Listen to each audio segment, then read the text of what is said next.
ஓம் ஸ்ரீ மகா பெரியவா சரணம். தெய்வத்தின் குரல் இரண்டாம் பாகம். தலைப்பு வேத மதம். வேதம். அத்தியாயம் 57. பிராமணர் கடமை. இவ்வளவு தூரம் கேட்டதற்கு பிரயோஜனமாக பிராமணர்கள் எல்லாரும் ஏதாவது ஒரு காரியம் வேதத்தை ரட்சிப்பதற்காக பண்ண வேண்டும். நித்தியம் பிரம்ம யஜ்ஞம் பண்ண வேண்டும். பஞ்சமகா யஜ்ஞங்களில் அது ஒன்று. இங்கே பிரம்ம என்றால் வேதம் என்று அர்த்தம்.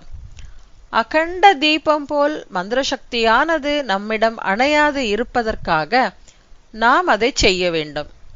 நாம் அத்தியனம் பண்ண வேண்டிய சாக்கையின் மகரிஷி எவரோ அவருக்கு தர்ப்பணம் பண்ண வேண்டும். பண்ணிவிட்டு 2 அக்ஷரமாவது வேத அத்தியனம் பண்ண வேண்டும். அதுவும் முடியாவிட்டால் காயத்ரி ஜபத்தையாவது விடாமல் செய்ய வேண்டும். காயத்ரி வேதத்தின் சாரமானது. காயத்ரியை உபதேசம் பண்ணிக்கொண்ட பின்புதான் வேதாக்ஷர உச்சாரணம் செய்ய வேண்டும் என்று சொல்லப்பட்டிருக்கிறது.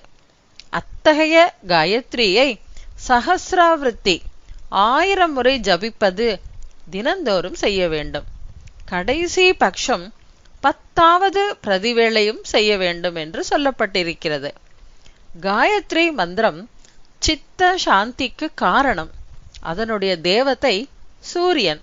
சூரியனுக்கு உரிய நாளாகிய ஞாயிற்றுக்கிழமை இந்த காலத்தில் எல்லோருக்கும் லீவு நாளாக இருக்கிறது. ஆகையால் அன்று மட்டுமாவது விடியற்காலை 4 மணிக்கு எழுந்து எல்லோரும் சகஸ்ராவிருத்தி காயத்ரி ஜபம் பண்ண வேண்டும். செய்தால் க்ஷேமம் உண்டாகும். புருஷ சுக்தம், ஸ்ரீ சுக்தம், ருத்ரம் முதலான வேத சுக்தங்களையாவது எல்லா பிராமணர்களும் கற்றுக்கொள்ள வேண்டும். இதெல்லாம் தற்போது உத்தியோகங்களில் இருக்கிற பிராமணர்களுக்கு சொன்னது. இனிமேல் இவர்கள் பூராவாக அத்தியனம் பண்ணுவது கஷ்டம். ஆதலால் அதமபக்ஷம் வேத சம்பந்தமாக இவ்வளவாவது செய்தாக வேண்டும் என்றேன்.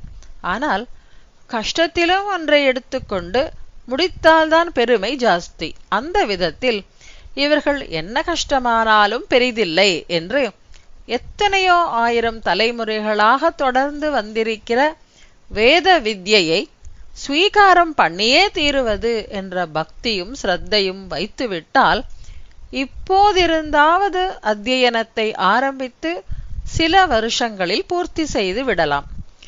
மேலே மேலே ஆராய்ச்சி பண்ணி 50 வயசு 60 வயசு அப்புறம் கூட பல வருஷங்கள் படித்து உழைத்து PhD பட்டம் முதலானதுகளை பல யூனிவர்சிட்டிகளில் வாங்குகிறார்கள் இல்லையா? மனசிருந்தால் எதுவும் செய்யலாம். வேதம் என்றால் என்னவென்றே தெரியாமல் இருந்துவிட்டு அப்புறம் ஒரு ஆவேசம் வந்து 40 வயசுக்கு மேல் அத்தியனம் பண்ணினவர்கள் இருக்கிறார்கள். நம் வேத ரக்ஷண திட்டங்களின் பொறுப்புள்ள ஆபீஸ் பேரர்களிலேயே இப்படிப்பட்டவர்கள் இருக்கிறார்கள். ஆனபடியால் ஸ்ரத்தையும் சங்கல்பமும் தான் முக்கியம். வயதாகி உத்தியோகத்துக்கு வந்துவிட்ட பிராமணர்களின் சொந்த விஷயம் எப்படி போனாலும் இவர்கள் தங்கள் பிள்ளைகளுக்கெல்லாம் தப்பாமல் வேத அறிவை தர ஏற்பாடு செய்ய வேண்டும். அத்தியனம் பண்ணுவதற்கு விட முடியாவிட்டாலும் இப்படி நானே விட்டு கொடுத்து சொல்வது தப்புத்தான். நான் கொஞ்சம் இலக்கி கொடுத்து விட்டால் பாக்கியும் பிசு பிசு என்று போய்விடும். ஆனாலும் நான் பிடிவாதமாக ஒரு ஆக்ஞை போடுவதால் ஒன்றுமே நடக்காமல் போய்விடுமோ என்பதால் இப்படி விட்டு கொடுத்து சொல்ல வேண்டியதாகிறது. தங்கள் பிள்ளைகளுக்கு 8ஆம் வயசில் உபநயனத்தை பண்ணி அப்புறம் 7-8 வருஷமாவது சாயங்காலங்களில் 1 மணி நேரம் முக்கியமான வேத பாகங்களை கற்றுக் கொடுக்க டியூஷன் வைக்க வேண்டும். ஓரிடத்தில் பல பிள்ளைகளை சேர்த்து கூட்டுறவு அடிப்படையில் கோஆபரேட்டிவ் பேசிஸ் இதை செய்தால் செலவு குறையும். அதோடு ஏழை பசங்களும் கற்றுக்கொள்ள முடியும். இது எல்லாவற்றுக்கும் மேலாக இன்றைக்கும் உயிரை கையில் பிடித்து கொண்டு நடக்கும் வேத பாடசாலைகள் மூடி போகாதபடியும் இவற்றில் மேலும் வித்தியார்த்திகள் சேருமாறும் பண்ண வேண்டும். வித்தியார்த்திகளுக்கும் அத்தியக்ஷகர் வாத்தியார்களுக்கும் கணிசமான திரவிய சகாயம் பண்ணினால்தான் இந்த காரியம் நடக்கும்.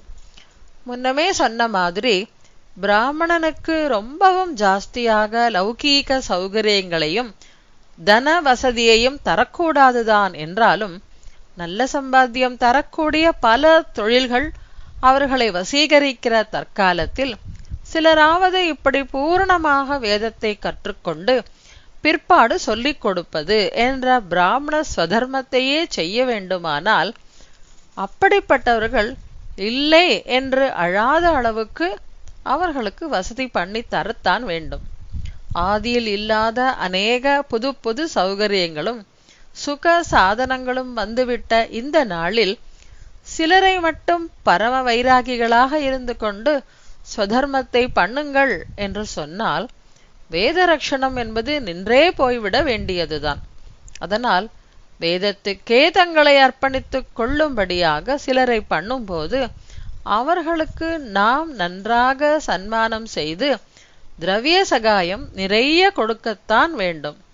அவர்களுக்கு லக்ஸுரி கூடாதாயினும் மற்ற தொழில்கள் அவர்களை இழுத்து கொள்ளாத அளவுக்கு சௌகரியம் பண்ணித்தரத்தான் வேண்டும். இப்படியெல்லாம் செய்யத்தான் அநேக திட்டங்கள் நடத்தி வருகிறோம். ஓம் ஸ்ரீ மகாபெரியவா சரணம். ஜெய ஜெய சங்கர. ஹர ஹர சங்கர.